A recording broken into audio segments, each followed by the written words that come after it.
Bonjour, on se retrouve aujourd'hui pour une nouvelle vidéo. Nous sommes le 2 janvier 2019. C'est encore l'occasion pour moi de vous souhaiter une très bonne et heureuse année. À vous, à vos proches, une bonne santé, que les finances soient au beau fixe et que votre vie soit parcourue de bonheur. Sur ce, je me propose de vous lancer pour le premier tuto de cette année 2019 sur Pigments, qui est le dernier né des synthés virtuels développés par Arturia. Je le rappelle, Arturia est une société française qui a fait ses preuves notamment dans la création de synthés physiques qui sont connus dans le monde entier, pour aussi leur clavier, leur configuration MIDI, leur possibilité MIDI d'interaction entre les synthés physiques et le MIDI avec l'ordinateur, et également aussi connus pour leurs émulations de synthés d'anthologie, notamment en recréant des algorithmes qui permettent de recréer des circuits et des filtres qui font toute l'authenticité de ces anciens synthés et qui sont toujours d'actualité d'ailleurs tellement le son est bon. Donc j'aurais tendance à dire que Pigments c'est un concentré de tout leur savoir-faire réuni dans un synthé qui leur est propriétaire, si je puis dire. C'est pas une émulation, c'est un synthé qui a été créé de A à Z par les concepteurs de Pigments, d'Arturia. Et somme toute, ce que je vais retenir là-dedans, c'est deux choses qui sont très très intéressantes, mis à part la qualité sonore, mais c'est surtout la modularité. C'est-à-dire, alors je ne vais pas parler de module parce que on a un tout en un, mais tout peut interréagir, les sources, les modulations, on a vraiment de quoi faire. On peut tout paramétrer comme on veut, sans pour autant qu'il y ait de connectique avec des fils. Tout est intégré, et vous verrez que c'est très facile d'utilisation. Et ce que j'adore aussi là-dessus, pour ceux qui me suivent depuis longtemps sur la chaîne, c'est que c'est visuel. Moi, autant on dit, c'est comme pour le mixage ou la création sonore, il faut écouter ses oreilles, écouter le son. Mais effectivement, quand vous faites des réglages, d'avoir un visuel sur ce que vous faites, ça permet notamment d'être précis, puis de voir l'interaction d'une action sur une forme d'onde, sur un paramètre. Et je trouve que quand c'est visuel, c'est plus facile à comprendre. Donc, mais je vais vous expliquer tout ça après. On va parler technique tout de suite. Au niveau, j'entends par technique au niveau prix, ce que jusqu'au 10 janvier 2019, vous pouvez l'utiliser et le tester gratuitement. Si vous voulez l'acheter directement, il est en promo pour le moment à 149 € au lieu de 199. Et de mémoire, pour ceux qui sont titulaires de la V6 Collection, il me semble que ça leur coûtera 69 €. De toute façon, vous verrez quand vous êtes enregistré sur Arturia, vous verrez les propositions de prix en fonction du matos que vous avez. Les prix peuvent varier en fonction des licences que vous avez déjà en cours. Voilà, je vous propose de regarder tout de suite comment ça fonctionne.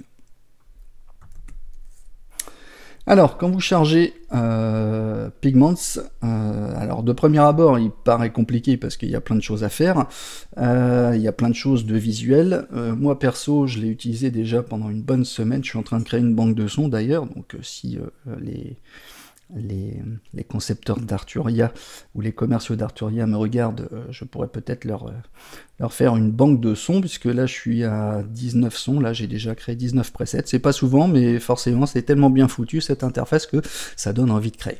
Alors déjà, avant d'expliquer comment ça fonctionne, à qui est destiné ce synthé virtuel? J'aurais tendance à dire à tout le monde. Que vous souhaitiez avoir des sons qui sont déjà faits direct et que prêts à l'emploi et que vous souhaitiez composer, voilà, il y a ici, on a toute une banque de sons, il y a 665 presets, alors je sais pas si ça inclut les miens, voilà, 646.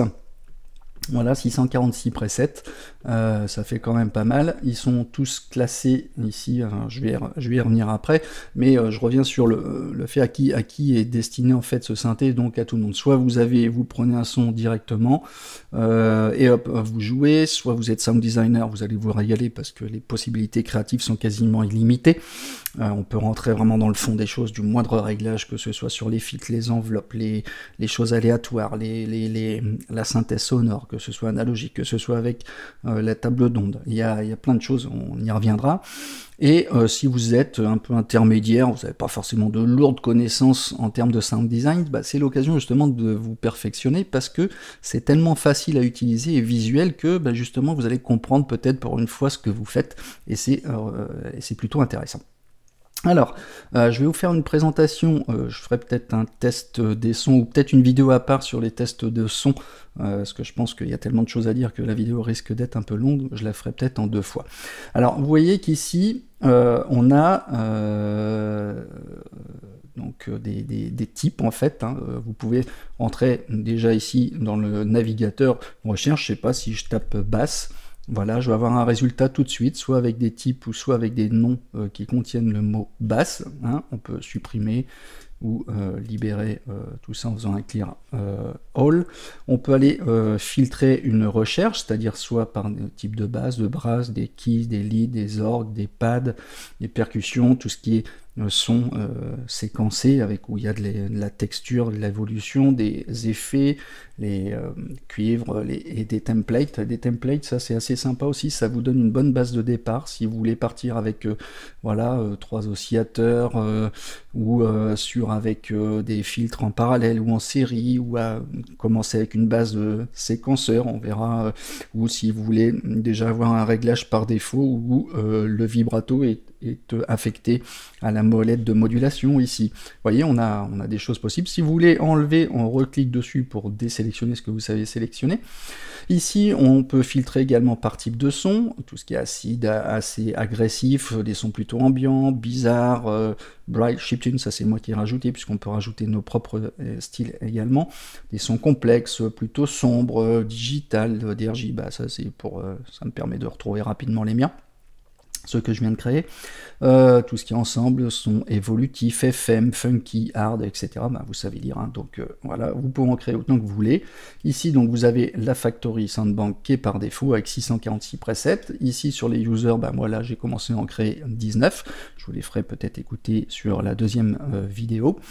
Et ensuite, vous avez ici le choix. Alors moi, j'ai mon Minilab MK2 d'Arturia qui est bien pratique et notamment automatiquement configuré avec les macros, comme ça tout est directement accessible, hein. Je le rappelle, le synthé il vaut quoi, à peine 100 balles, donc je vous invite à aller consulter la vidéo en haut à droite de cette vidéo où je fais la présentation. C'est très très pratique, c'est un clavier MIDI qui est très pratique tout en un, avec beaucoup de potards, des pads, le petit clavier, la modulation, le pitch, il y a tout ce qu'il faut pour avoir tout sous la main. Et en dessous, vous avez donc la possibilité de créer une playlist, donc ça peut être intéressant. Je le rappelle ici, donc ici vous avez le résultat de la recherche des presets, ici vous avez les noms, à quel type ça correspond, ici. Vous avez le nom de la banque, là je suis sur la Factory Soundbank, le designer et les mots. Je vais prendre peut-être un... Alors je vais prendre un des miens, par exemple celui-ci, Ambient Runner.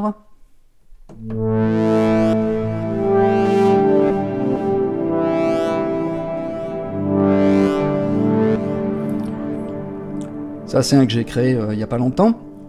Donc vous voyez, donc j'ai mis le nom, il fait partie d'une collection type pad, sur la banque bah, c'est user, DRJ c'est moi, et j'ai mis style ambiante, un son évolutif, très doux, plutôt pour les musiques de film. Ici on peut laisser une consigne, on peut enregistrer sous un autre nom, ça peut être valable par exemple si vous utilisez une banque, un son de la Factory Soundbank, vous pouvez pas écraser le son, mais dès que vous faites une modification, par exemple je vais prendre celui-ci, vous voyez, j'ai pas l'accès à la sauvegarde, par contre je peux enregistrer sous un autre nom. Dès que vous commencez à bouger un paramètre, vous voyez qu'il y a une petite étoile qui apparaît, et là du coup vous pouvez sauvegarder. Si vous faites un changement sur un preset de la banque principale, vous pouvez enregistrer sous un autre nom, et comme ça vous pourrez le récupérer comme vous voulez. Ok, donc ça c'est à peu près tout sur la présentation. Alors ici vous avez la possibilité de cliquer pour aller chercher tous les presets, les filtrer, donc vous avez des filtres, ici vous pouvez aller accéder directement à tout ce qui est son de basse, brass, key, etc. etc. Un template également. Et quand vous cliquez sur la petite croix, vous revenez en fait au mode d'édition, c'est-à-dire là où va tout se passer vos réglages. Je reviens quand même vite fait ici, là-dessus. Vous pouvez enregistrer sous un autre nom, importer ou exporter des presets, toutes les playlists, exporter une banque, par exemple. Ici, vous pouvez redimensionner la fenêtre. Ici, vous entrez dans les settings audio, les paramètres où vous sélectionnez votre pilote audio, le buffer, le sample, tester. Et n'oubliez pas, si vous avez un autre synthé qu'Arturia, il apparaîtra dans la liste. Si jamais dès que vous le chargez, vous l'utilisez, n'oubliez pas de cocher votre synthé, votre clavier MIDI, de façon à entendre les notes.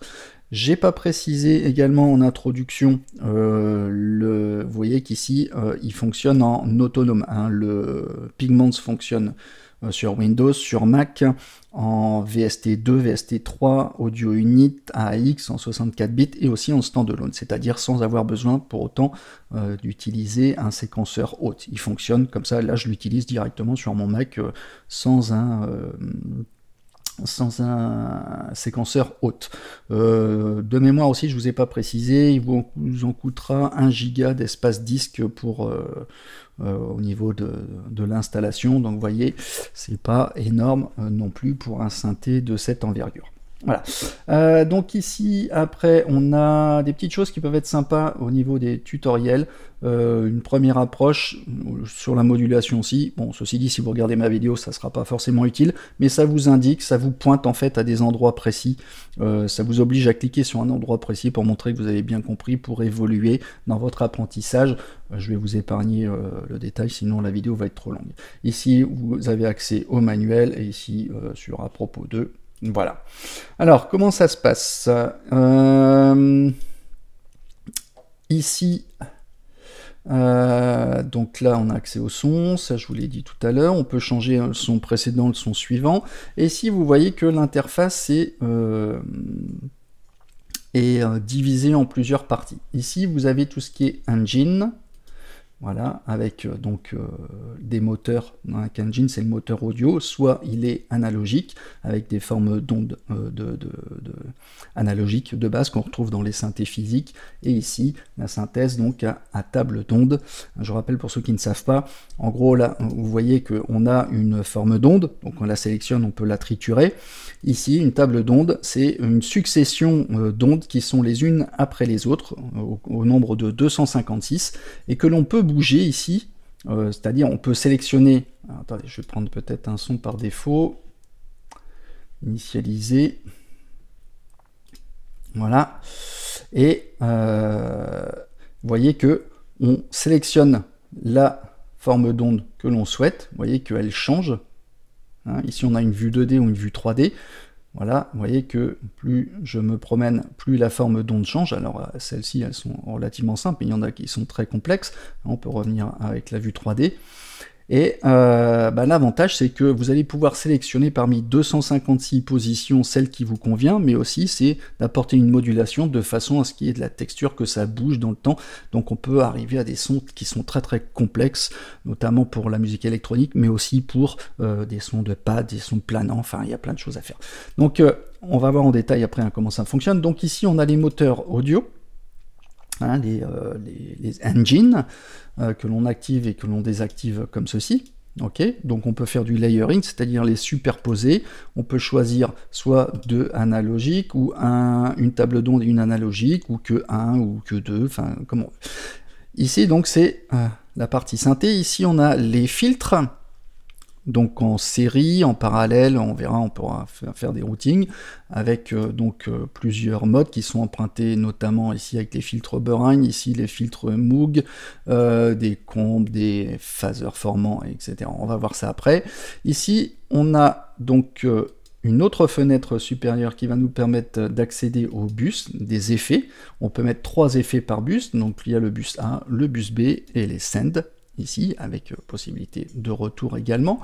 Donc les effets, on peut les bouger dans l'ordre qu'on veut, hein, en série, comme on veut. Vous voyez, là, toc, je peux mettre la reverb avant le delay si je veux. ou l'inverse, etc., etc.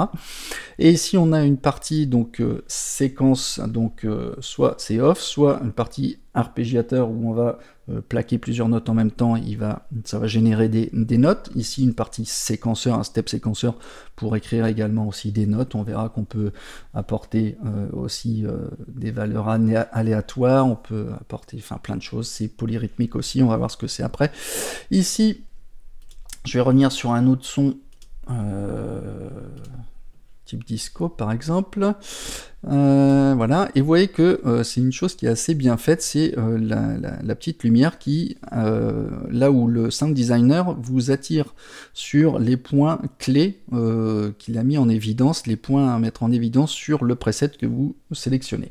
Donc on a ici, donc dans les comments, une petite histoire en fait sur le patch ou comment le contrôler, et vous voyez que on a des endroits quand vous cliquez dessus sur les points clés. On sait que sur ce son, jouer avec le cutoff et la résonance va être important. Sur cet autre son là, ça va être celui-ci qui est important. Voilà, là ça va être le drive, etc. Là c'est le cutoff. Alors on l'active ici Show Tips pour qu'il vous montre l'endroit qui est important. Et ici vous pouvez faire un Advanced Edit pour éditer vous-même, quand moi j'ai utilisé de nombreuses fois sur les sons que j'ai créés pour justement pointer vers quel endroit les choses vont être intéressantes. Ok, donc je reviens, je le désactive. Ici on a le volume général en sortie, le master. Ici on a les possibilités d'assigner en MIDI par exemple des contrôles. Tout ce qui est en violet, c'est tout ce qui est assignable en MIDI. Quand vous cliquez dessus, vous pouvez définir les valeurs minimum, maximum et bouger un potard pour l'assigner directement ou le désassigner, unassign. Ok, donc tout ce qui est mauve, c'est tout ce qui est assignable. Tout ce qui est en rouge, c'est tout ce qui est déjà assigné. Et on clique comme ceci, voilà, pour supprimer les affectations. Ici, on a les possibilités de sauvegarder si vous avez un synthé ou un contrôleur et que vous avez mappé par exemple vos macros. Vous pouvez sauvegarder justement, importer ou exporter une configuration MIDI ou sauvegarder pour retrouver vos réglages par défaut. Si vous avez affecté, je sais pas, 4 potards au macro, vous pouvez sauvegarder votre configuration, ça vous évitera de le refaire à chaque fois que vous lancez Pigments. Ok.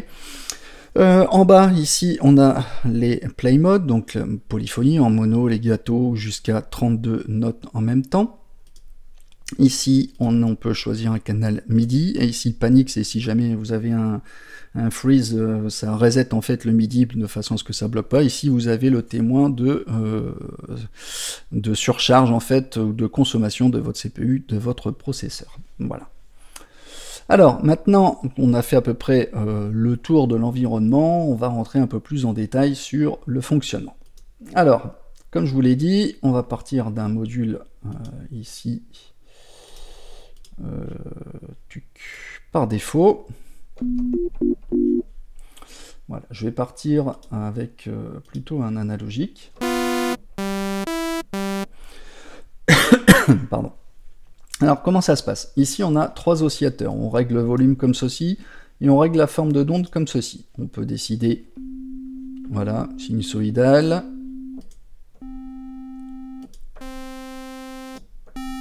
Vous voyez que sur la dernière, en carré, on a le width pour faire bouger, comme je vous dis, c'est très visuel.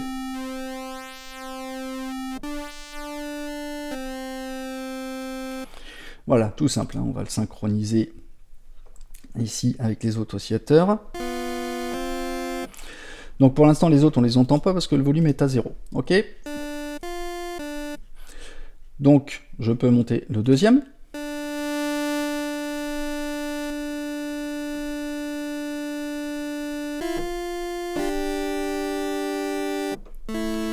Donc je mets sur qui pour que ça reste au niveau de la même tonalité que l'autre oscillateur. Je peux mettre avec des demi-tons en moins.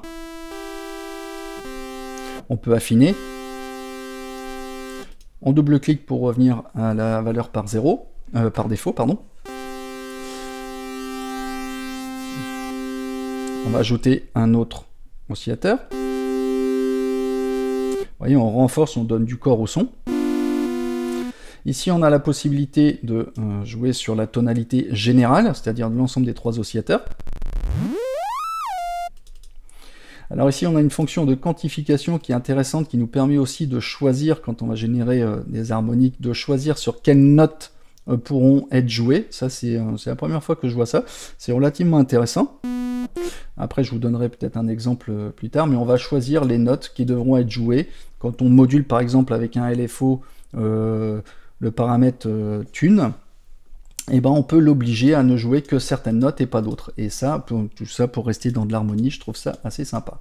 Donc elles sont allumées ou éteintes comme ceci au niveau de la quantification. Ici le drift, ça permet d'apporter un petit peu de... ça ajoute une subtile variation en fait du pitch au niveau de la note quand la note est jouée.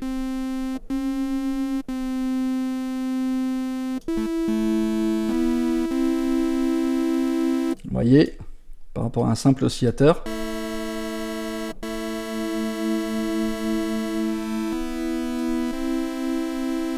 On peut rajouter du bruit blanc, rouge ou bleu.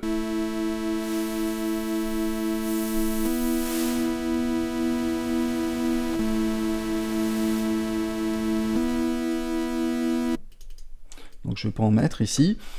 On peut, pardon, on peut rajouter encore de la modulation. Vous voyez, encore une fois, c'est très visuel. Vous choisissez la position, vous voyez la déformation ici des ondes, de la forme d'onde, à plus ou moins grande intensité.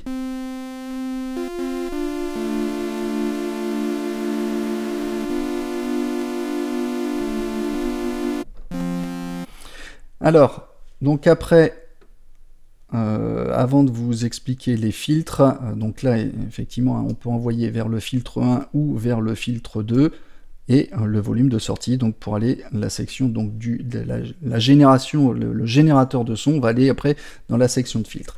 Avant de vous expliquer les filtres, je vais vous montrer donc le deuxième engine. Donc là, je désactive et je vais créer, donc on peut superposer avec un autre analogue si on veut, ou en wavetable, que j'active comme ceci. Là, on a plusieurs formes à choisir. Neutre, processed, alors il y a vraiment énormément de choses. En plus, vous pouvez importer vos propres tables d'ondes si vous le souhaitez. Comme ça, vous allez le chercher directement ici avec le plus.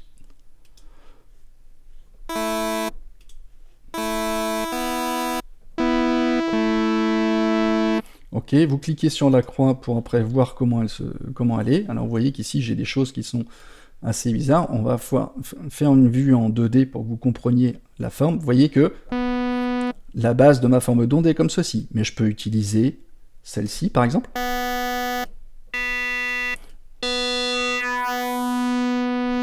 Ou la faire évolutif. Vue en 3D, ça donne ça. Elle se déplace. Comme ça, on choisit la position de la forme d'onde qu'on souhaite. Vous voyez, c'est tout simple à comprendre.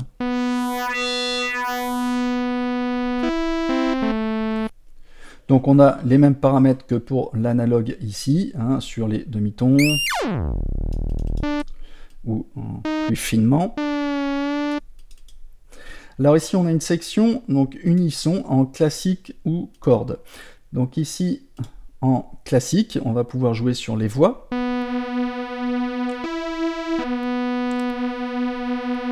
Toutes les voix sont centrées en fait autour d'une note un peu au-dessous ou un peu en dessous, ce qui donne un effet désaccordé.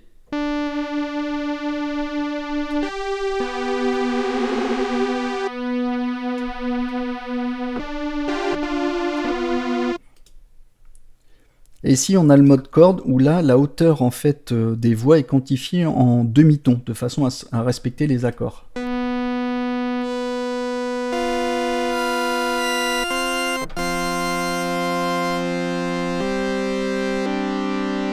Alors après on peut mettre ici en cinquième, mineur, septième.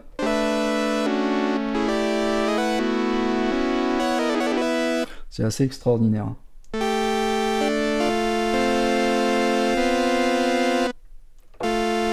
Alors après, ici, on a des possibilités de modulation aussi de fréquence en linéaire ou en exponentielle.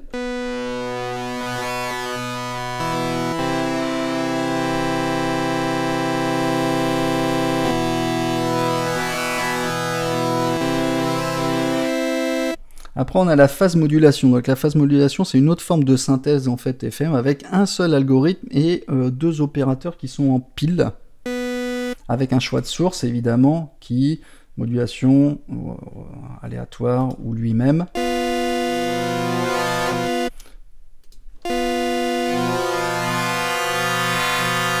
Vous voyez, c'est très visuel encore une fois.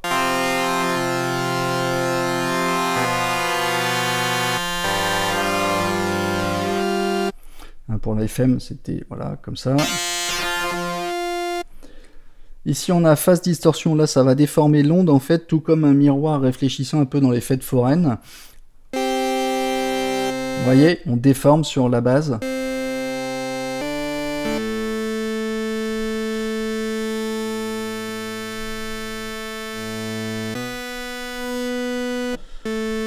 Vous voyez, on peut vraiment faire des choses énormes. Et vous avez le wave folding, lui, c'est le pliage d'ondes qui est emprunté notamment au synthé physique de la série Brut d'Arturia.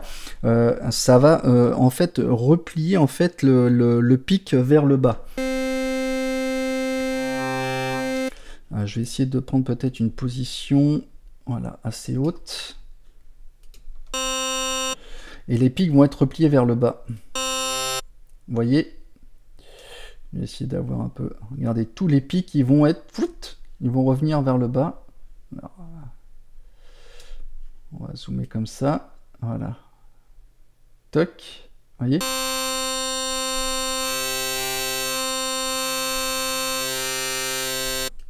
C'était mieux comme ça.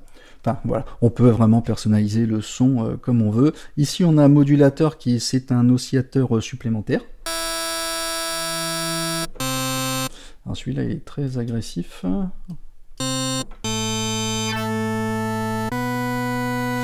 Et là...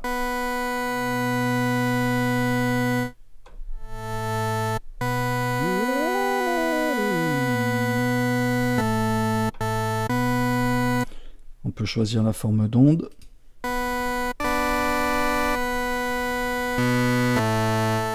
On l'entend bien.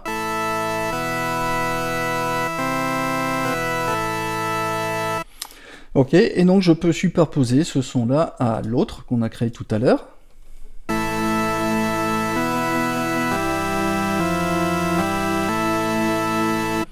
Donc après, je peux choisir, ici, je suis toujours pas dans les effets, hein, dans quelle section de filtre je vais envoyer. Donc le premier, je l'envoie dans le F1. Ici, je pourrais l'envoyer dans le F2, mais je l'envoie dans le F1. Alors, ils peuvent être successifs, hein, ils peuvent être, là, comme vous voyez ici, j'ai le F1, là, et quand je vais sur F2, ils sont en parallèle. Vous le voyez ici. Vous voyez, quand on met le curseur, on a F1 avec parallèle à F2. Et ici, ils sont en série. Ça veut dire qu'ils passent dans l'un et dans l'autre. On peut inverser le sens si on veut. Donc ça veut dire que pour l'instant, donc je vais désactiver le deuxième, je vais prendre celui-ci. Donc je l'envoie dans le 1. Donc je peux choisir ici, donc on a un filtre fréquence de coupure, le cutoff, la résonance, suivi là au niveau du clavier ou des enveloppes, et ici les pentes. Donc on a plusieurs choix de pentes au niveau du filtre, et ici on a plusieurs filtres. Alors on a le multimode, celui que vous venez de voir, il y a le SEM donc, et Matrix 12 qui sont empruntés au Oberheim. Ici vous avez donc on peut le sélectionner, hein, voir ce que ça peut faire. Ça c'est le SEM, ça c'est le Matrix. Donc chaque filtre en fait ont une coloration particulière, ce qui fait justement, parce que dans tous les synthés physiques, ils ont tous quasiment les mêmes oscillateurs, en dents de scie, en carré, ils sont tous pareils à la base. Ce qui fait la différence et la richesse d'un synthé, c'est souvent le filtre qui va donner cette chaleur, cette couleur propre à... Il y en a rien qu'à écouter en fait un filtre, ils sauront vous dire si c'est un Moog, si c'est un Oberheim, si c'est etc. n'importe quel synthé. Donc vous voyez, on a pour un même réglage, on a des couleurs différentes.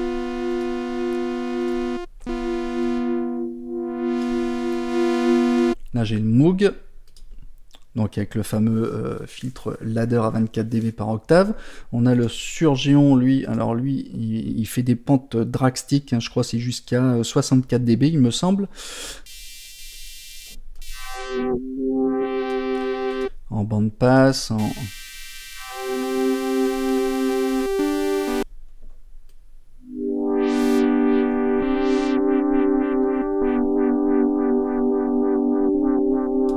Après, on a le filtre ici en peigne.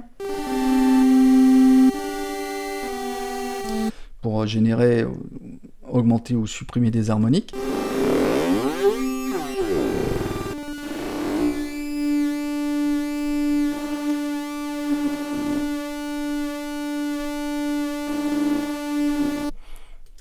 Et ici, vous avez après le phaser.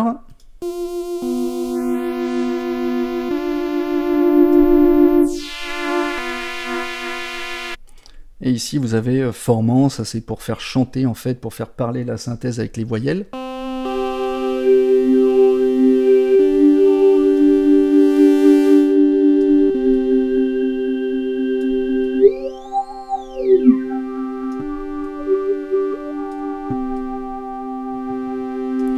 Donc avec gestion du volume en sortie, panoramique. Vous pouvez mettre un instrument un peu plus à droite et un autre un peu plus à gauche. Bon, je vais remettre celui-ci.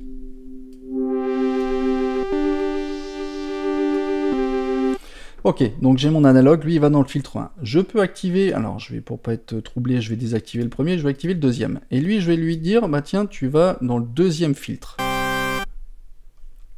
Bien évidemment, je vais l'activer, et là, je veux un stem, par exemple.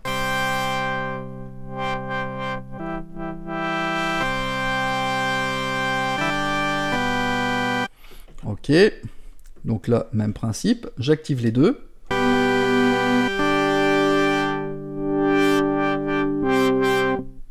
Et là, vous voyez que quand je ferme celui-ci, ça ferme l'autre son également. Alors tout simplement, c'est parce que là, ils sont en série. Vous voyez, ici, ils sont en série. Le F1 va dans le F2, si bien que si je coupe le F2, le volume ou la fréquence de coupure, et ben le signal va dans ce sens-là. Et du coup, j'aurai pas de son. Par contre, si je veux que les deux fonctionnent séparément, il faut que je les mette ici en parallèle. Je peux trouver des intermédiaires, c'est ça qui est bien foutu aussi, mais je peux le mettre complètement en parallèle. Là, j'ai le 2 qui va dans le engine 2, qui va dans le filtre 2, ici F2. Et je peux régler indépendamment le 1, qui lui est sur le F1.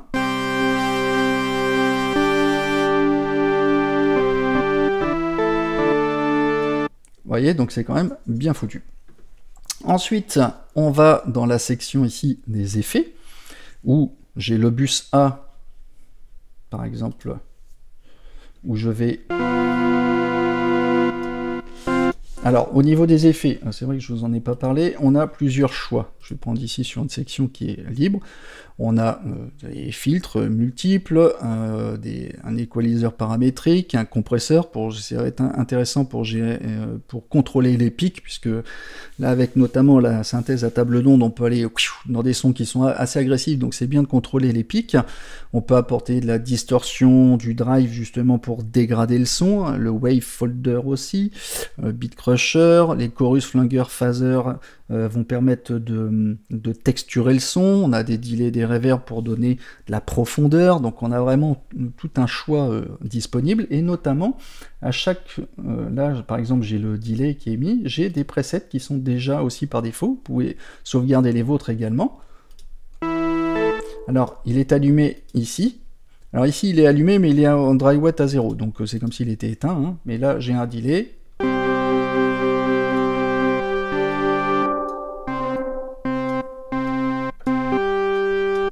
Effet ping-pong.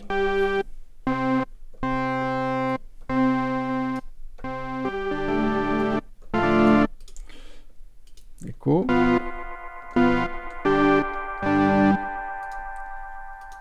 Je ne vais pas tous vous les essayer, hein, mais...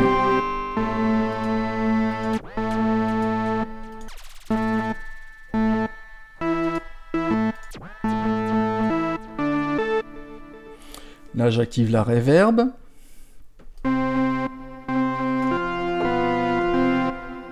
Je peux mettre la reverb si je veux avant le delay. On peut rajouter un compresseur par exemple. Voilà. Essayer de contrôler les pics. Donc on a des presets hein, pour plutôt dur, parallèle, je vous laisserai découvrir parce que je ne vais pas vous expliquer toutes les fonctionnalités de tous les effets, sinon on y passera beaucoup trop de temps. Donc ici je contrôle le volume en sortie des effets du bus A comme ceci. Ici il n'y a rien. Je peux créer une autre section d'effets parallèles avec par exemple tout ce qui va être distorsion.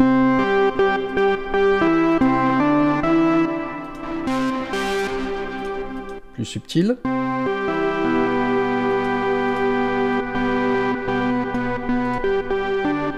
Avec un phaser.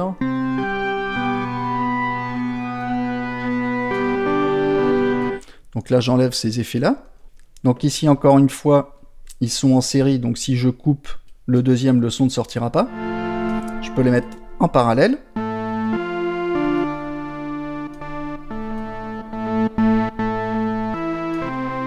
On peut le mettre à l'envers.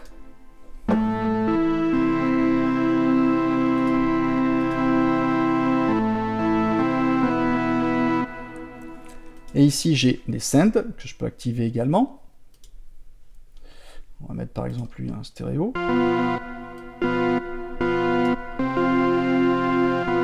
Là, on peut synchroniser, hein, soit en hertz, soit en binaire, soit au triolet, soit à pointé. Peut-être mettre un autre multifilter. Alors forcément ça fait rien parce que j'ai pas envoyé le send.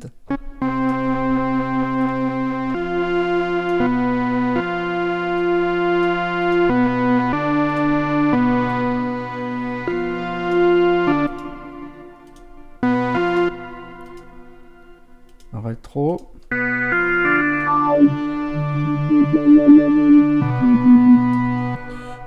Je vais mettre un compresseur.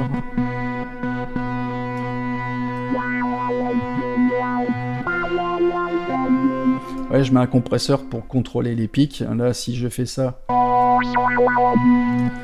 ça fait mal aux oreilles, ça risque d'écréter. Là, je contrôle. Avec un dosage, bien évidemment, en fonction de votre convenance. Ici, on a le mode séquenceur. Alors, le principe, on a séquenceur ou arpégiateur. Je rappelle, arpégiateur, vous le sélectionnez, vous appuyez sur plusieurs notes.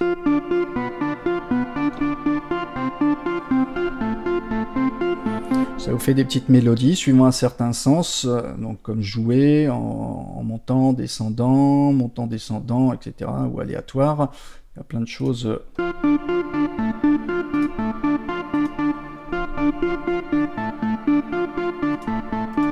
En descendant. On peut jouer avec les octaves. Hein.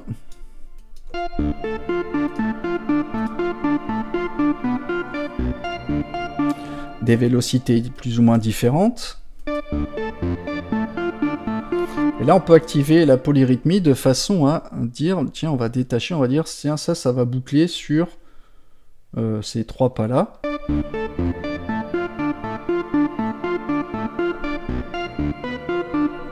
Déclenchement.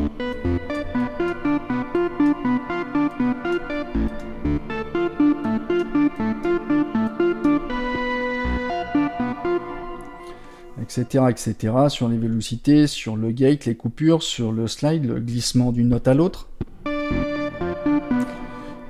Bon, ça c'est l'arpégiateur. Je vais vous le montrer en séquenceur. Alors ici, quand vous cliquez, vous réinitialisez tout. Alors, attendez, hop, off, toc, voilà, on remet tout par défaut.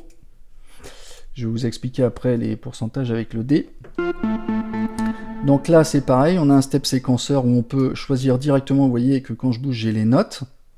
Donc on peut l'affecter directement à une gamme, si je veux du majeur, Lydian, Dorian, ou Fifth par exemple. Ce qui va être, donc ça ici, on va gérer la vitesse. Décaler le jeu un peu pour donner du swing. Le hold vous permet de, en restant, vous touchez juste une note et puis ça continue de jouer tout seul. Vous maintenez, ici synchronisation au tempo de votre session BPM, soit donc en binaire, soit au triolet ou à la pointée. Alors, ici, vous voyez que on peut activer la polyrythmie, c'est-à-dire, on va dire, tiens, toi, tu vas boucler sur ça, sur autant de pas, etc. Donc on peut faire comme on veut, et on peut donner un caractère aléatoire. Alors ici je vais générer aléatoirement, vous voyez qu'il va se passer des choses, des réglages aléatoires, et tout bouge, tout simplement parce que je suis tout à 100%. Ça veut dire que tout ce qui est à 100%, à chaque fois que je vais générer quelque chose d'aléatoire, ça va changer. Donc vous voyez,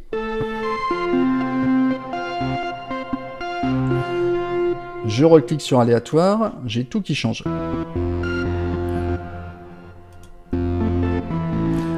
Mettons que ça me plaise au niveau du pitch, je vais le réduire à 0, et vous voyez que quand je vais recliquer sur aléatoire, ça va pas bouger. Je peux dire, bah tu peux bouger, mais un petit peu, dans l'ordre de 8%. Pouf, bon, il se passe pas grand chose. Voilà, s'il y en a quelques-uns qui bougent, j'ai très peu de probabilité de rechanger. Alors pourquoi vous dites avec les probabilités? Bah, c'est tout simplement, c'est que à chaque fin de cycle, à chaque boucle, on peut dire, bah, génère automatiquement toutes les demi-mesures, génère-moi un changement aléatoire. Alors soit à 100%,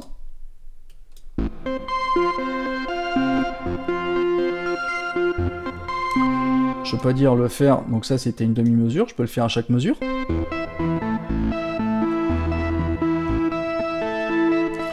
Vous voyez, ça change. Par contre, si je dis, tiens, allez, moi c'est comme ça,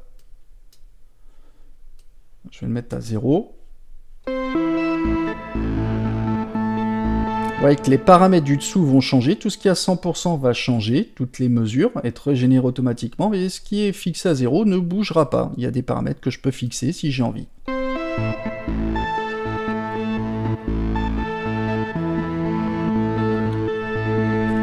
Et ça, c'est extraordinaire parce que ça me permet d'apporter des nuances tout en restant aussi dans une gamme. Par exemple, ça c'est assez intéressant. Donc pareil pour la vélocité, sur les déclenchements, sur le gate, et là sur les slides, sur le fait de glisser d'une note à l'autre. Alors là je peux dire, bah tiens, hop, tu vas me faire une sur 2. Sur 4. Mais je peux dire, tiens, tu vas faire du changement aussi progressif sur les glissements. Enfin, c'est super bien foutu. Donc voilà un peu pour la partie séquenceur arpégiateur. Ici, ça je vous en ai parlé. On va revenir maintenant à ce qui est pour moi un des éléments les plus intéressants. Ça va être ici les paramètres de modulation. Vous voyez qu'ici on a plein de choses. Alors déjà, vous voyez qu'on a des couleurs. Le rose concerne ici tout ce qui est keyboard, ici tout ce qui est enveloppe. On va voir les enveloppes ici. Les LFO, on en a 3. Function, on en a 3. Ici les paramètres aléatoires, le Turing, le Sample Hold et le Binary. Et ici Combinate. Et ici on a les macros. Parce que bien évidemment, ce qui va être intéressant, c'est qu'on va pouvoir faire des mouvements sur tous ces paramètres, les assigner à des macros ou à des paramètres de modulation. Je reviens ici sur Keyboard. On peut avoir une action sur la vélocité, sur ici l'aftertouch, la façon dont on va appuyer plus ou moins fort pour déclencher des événements, la mode wheel, ici sur le clavier, des actions sur le clavier, et ici sur l'expression. À chaque fois que je pointe la souris, vous avez en dessous un petit guide qui vous dit à peu près à quoi ça correspond, si jamais vous êtes perdu. On peut utiliser, c'est-à-dire 3 enveloppes pour affecter des paramètres. Une première, alors attendez, voilà, on a 3 enveloppes ici, ici on a 3 LFO, donc fonction, random et combinate. Alors, comment ça se passe si je veux faire bouger quelque chose? Regardez ici. Imaginons, je veux faire bouger la position ici du curseur.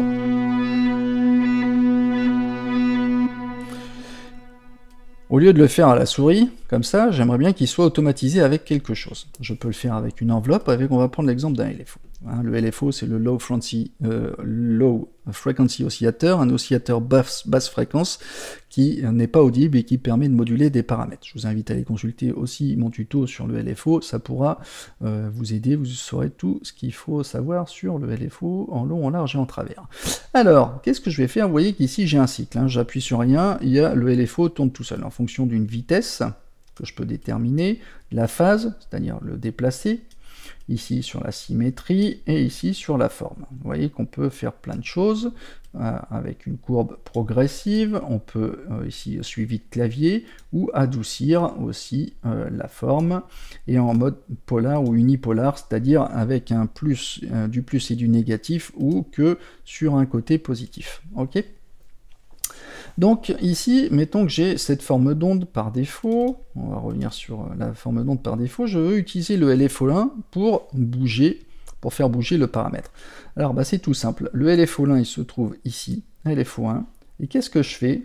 Eh ben vous voyez qu'il y a quand je passe la souris, il y a un petit truc jaune qui se met en route avec une flèche en haut et bas. Et là j'ai juste qu'à monter ou descendre ma souris et de doser sur quelle intensité je veux que, là, si je vais jusqu'au bout, eh ben, il va monter jusqu'au bout. Vous voyez, toc. Et je peux dire, bah, tu vas monter, tu vas partir de là, tu vas t'arrêter qu'à la moitié. Auquel cas, je vais faire un dosage comme ceci. Vous voyez? Et là, quand je vais jouer, alors ça s'entend peut-être pas. Je vais éteindre celui-ci. Je peux avoir un contrôle ici, c'est-à-dire éteindre et voir l'action que ça fait en rallumant. Ou régler, vous voyez, soit je le fais à la souris, soit je peux le régler ici. Et je peux le mettre, commencer par ici.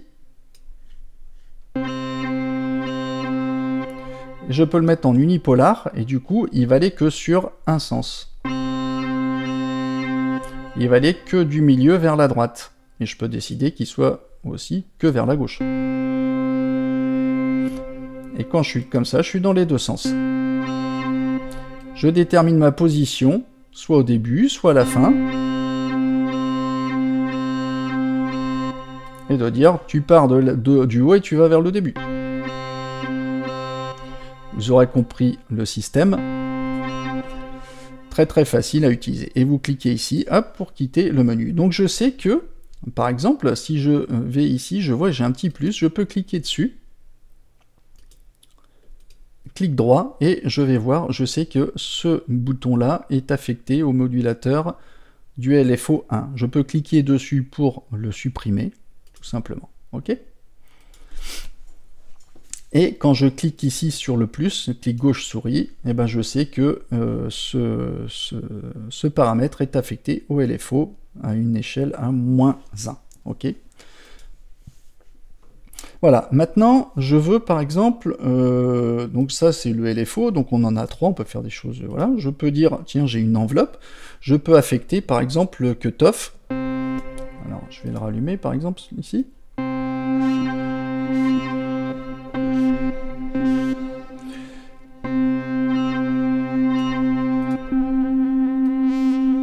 voilà, j'ai envie qu'à chaque note, à chaque touche, je veux que mon curseur il fasse ça, je vais prendre une enveloppe.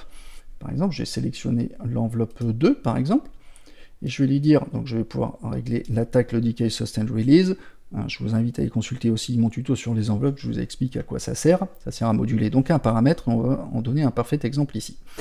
Alors, sur l'enveloppe 2, je vais cliquer ici, et je vais dire, bah, tiens, l'enveloppe 2, je vais lui dire, tu commences ici et tu vas finir là. Et vous voyez qu'à chaque fois que j'appuie sur une note, ouais, j'ai la progression du son avec un petit point.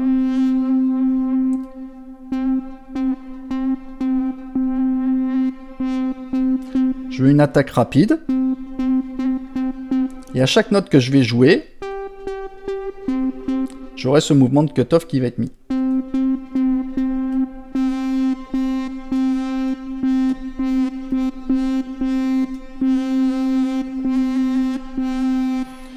Alors on peut jouer sur les courbes aussi, hein, la forme de la courbe.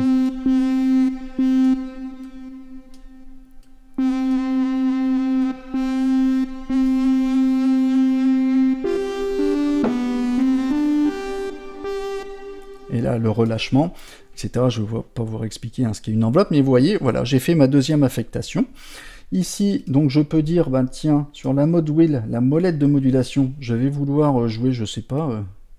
Alors je peux tester sans pour autant l'affecter tout de suite. Vous voyez, quand je vais mettre dessus, j'ai une couleur. Je reste au milieu, je teste. Effectivement, il se passe rien, il est éteint.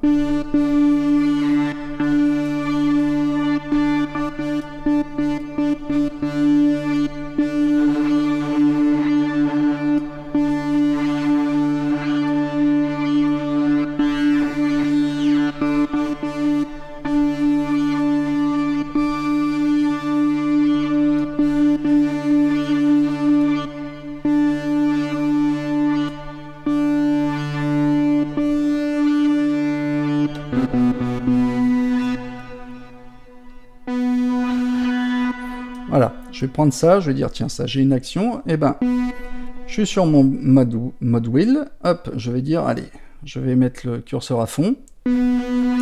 Qu'est-ce qui va se passer? Vous voyez, j'ai un petit bouton qui bouge ici. Alors regardez, si je le désaffecte.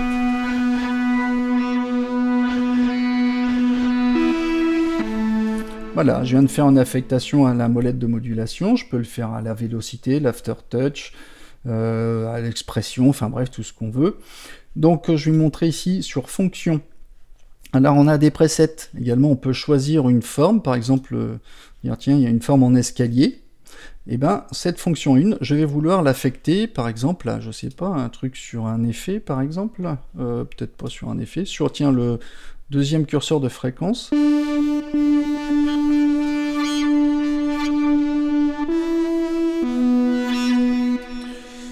Voilà, on va dire, ben tiens, cette courbe-là, cette séquence de courbes-là, je vais l'affecter au filtre.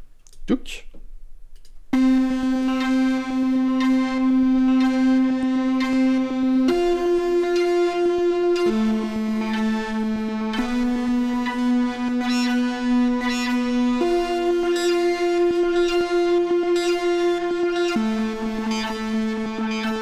Vous voyez, ça donne du mouvement.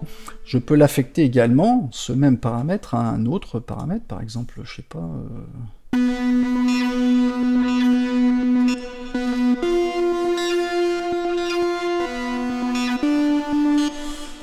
Wavetable. Tiens, je vais l'affecter fonction 1, je vais l'affecter à celui-ci.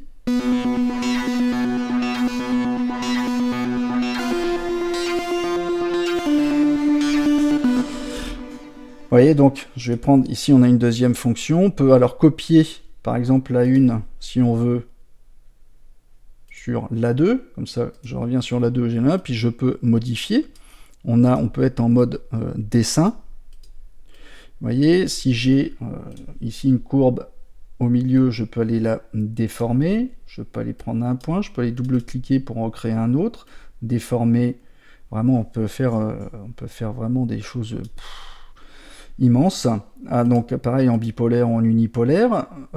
La vitesse aussi de défilement sur la courbe, qu'on peut synchroniser en Hertz, binaire au triolet ou à la pointée. On est en mode... alors là, ça va vite. Vous voyez, il y a le suivi du point, donc en boucle.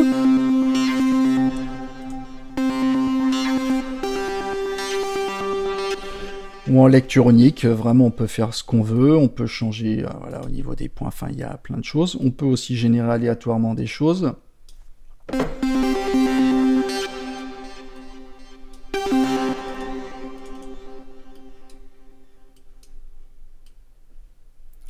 Voilà, on peut bouger les choses par rapport aux points, enfin vous voyez, il y a vraiment énormément de choses à faire. Ici, on a donc tout ce qui est côté aléatoire. Alors ici, avec le Turing, le Samp and Hold et le Binary. Le Turing, lui, il va produire en fait des valeurs de contrôle aléatoire, notamment ici avec le flip, pour générer des probabilités qui se passent. Vous voyez, j'ai un signal qui est mis par défaut. Donc là, à 0, en fait, il va rien se passer. Quand on est ici à 50%, on va être toujours dans le côté aléatoire, et à 100%, on va inverser la répétition, toujours par rapport à une synchronisation aussi. Là, avec la longueur de la séquence.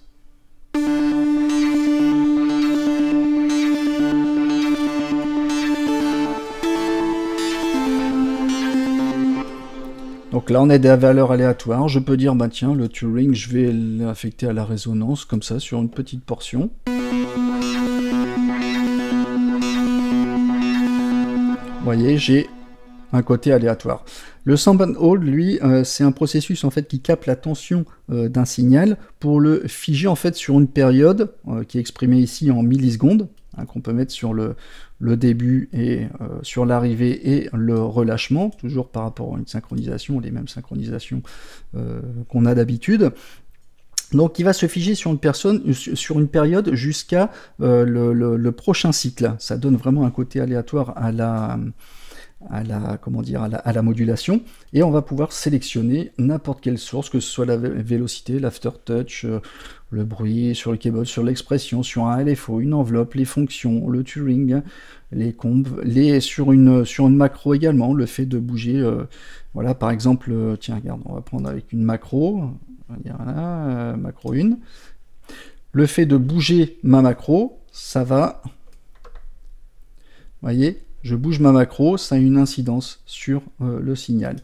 Alors après, avec sur les déclenchements, enfin, il y a vraiment plein de choses possibles. Je reviens sur, par exemple, du white noise. Voilà, je peux l'affecter de la même manière. Ça, un paramètre si je veux. Tuc, voilà.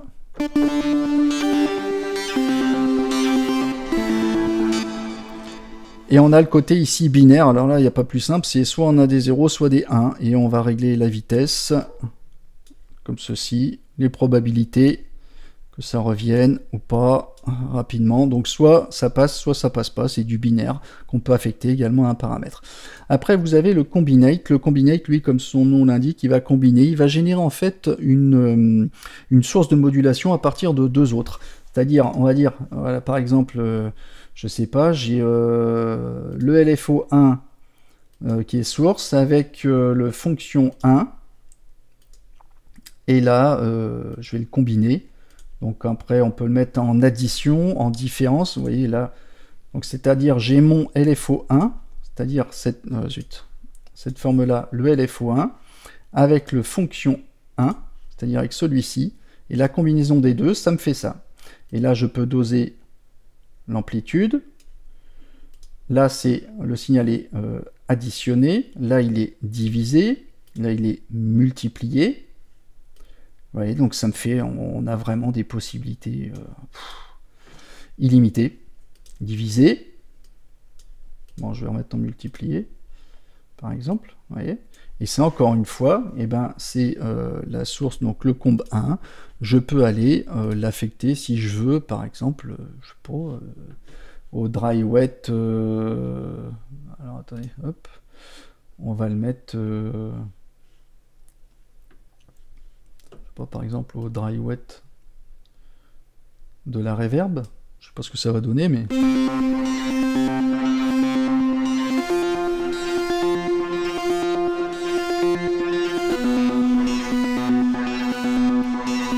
Vous voyez, ça donne un mouvement particulier. Enfin, vraiment, c'est très très riche. On peut faire vraiment beaucoup de choses avec ce synthé. C'est vraiment une merveille à utiliser. C'est visuel, on comprend tout. Voilà. Bon, moi, je pense que j'ai fait à peu près le tour. Je sais pas à combien on en est. Je vais vous lancer dans une démo des presets de base, de la Factory. Et je vais mettre ici avec les, non pas en template, mais avec les petits cœurs, c'est-à-dire ceux que j'ai repérés en favoris. Voilà, pour que vous ayez une idée des sons, et je vous ferai écouter éventuellement celles que moi j'ai créées ultérieurement. Alors, c'est parti pour le test.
Bon, je vais vous faire tester et écouter les 19 que j'ai créés.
Voilà, bon bah j'en ai terminé avec cette vidéo, avec ce fameux Pigments qui est très prometteur. Moi j'ai pris plaisir à créer tous ces sons, c'est très facile, l'interface est très conviviale et une fois que vous savez un peu comment faire les choses, les possibilités créatives sont vraiment illimitées.